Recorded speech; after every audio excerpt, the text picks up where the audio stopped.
Next, we're going to show some examples how to evaluate spectrum for a given periodic sequence. So first, we try to evaluate the spectrum for a periodic unit impulse sequence.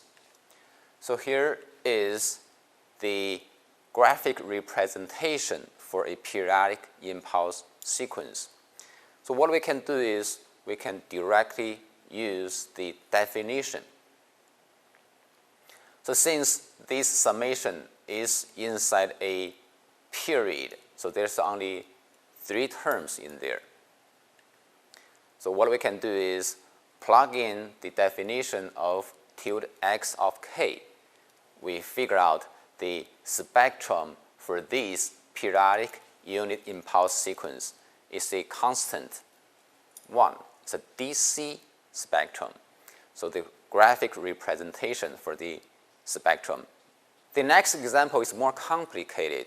We try to figure out the spectrum for this periodic sequence. Again, we can use the definition, 3 terms for each of the m. When m equal to 0, we can figure out there are 3 terms. Since m equal to 0, this imaginary exponential signal will always equal to 1. So that is the summation of the original sequence. When m equal to 1, though, there are again 3 terms, and this term will not disappear. So we have the summation like this, and the summation is equal to -1. So when m equal to 1, the value is -1. Similarly, when m equal to 2, we can try to figure out the summation. That is -1 as well. Then we get the spectrum for this sequence. The next example, we have this periodic sequence. The period is equal to 4. What we can do is, again, we can use the definition. Similarly to what we did in the last sequence, when m equal to 0, the value of the spectrum is equal to the summation of the original sequence. Because we're going to see the spectrum is a complex sequence, complex spectrum, so we're going to have the amplitude and the phase spectra plotted separately.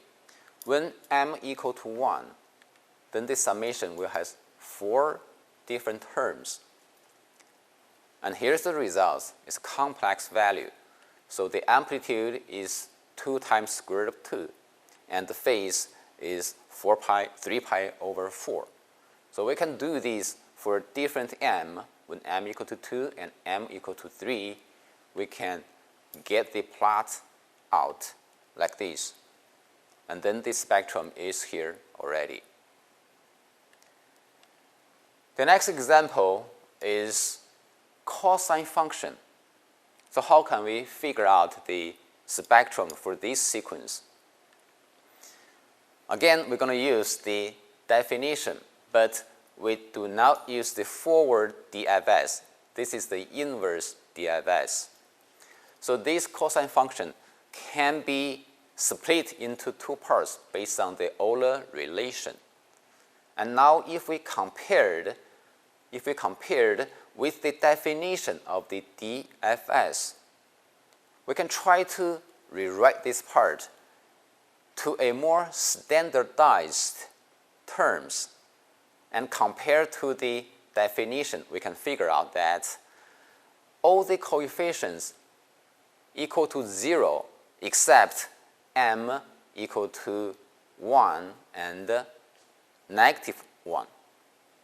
So based on that understanding, we can rewrite it in this more standardized form. And we can figure out that when m equal to 1 and 9 or -1, the spectrum is not equal to 0. Otherwise, it is always 0. Graphically, we can represent the spectrum like this. Next example is try to figure out the discrete periodic sequence with a period of 6, like this. What we can do is, again, we need to rely on the definition. Notice that for this term, the value is 0, so we can simplify the summation to only 5 terms over there.